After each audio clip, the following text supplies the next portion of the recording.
16 ఏళ్ల వయసు వాళ్ళైనా,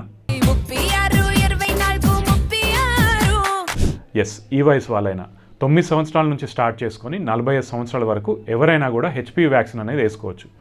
అయితే ఎంత త్వరగా ఈ వ్యాక్సిన్ వేసుకుంటే అంత మంచిది. అంటే హెచ్పివి వైరస్ యొక్క ఇన్ఫెక్షన్ మీకు అవ్వకముందే ఆ వ్యాక్సిన్ వేసుకుంటే కనుక దాని ఎఫికసీ అంటే దానివల్ల వచ్చే ఉపయోగం అనేది పెరుగుతుంది మీకు. అంటే వయసు పెరిగే కొద్దీ అందరూ కూడా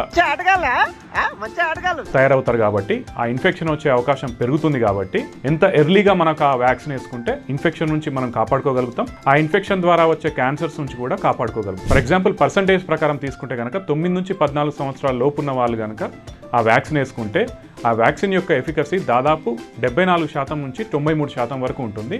ఆ వయసు పైబడిన వాళ్ళ వ్యాక్సిన్ వేసుకోవడం వల్ల ఆ ఎఫికసీ అనేది అంటే వ్యాక్సిన్ వల్ల మనకు వచ్చే ప్రొటెక్షన్ అనేది తగ్గుతూ వస్తుంది అన్నట్టు. సో ఇప్పుడు గవర్నమెంట్ ఇనిషియేటివ్ ఏదైతే తీసుకుందో ఫస్ట్ ఫేజ్లో 9 నుంచి 14 సంవత్సరాల వాళ్ళందరికీ ఫ్రీ వ్యాక్సినేషన్ ఇస్తూ ఉంటారు. ఆ ఏజ్ పైబడిన వాళ్ళకి ఎవరికి ఇవ్వట్లేదు. సో మీ ఇంట్లో కనుక ఎవరైనా 9 to 45 ఏజ్ గ్రూప్ వాళ్ళు ఉంటే కనుక ఖచ్చితంగా వ్యాక్సిన్ వేసుకోండి. మిమ్మల్ని మీరు చాలా రకాల క్యాన్సర్స్ నుంచి కాపాడుకోవచ్చు. నమస్తే.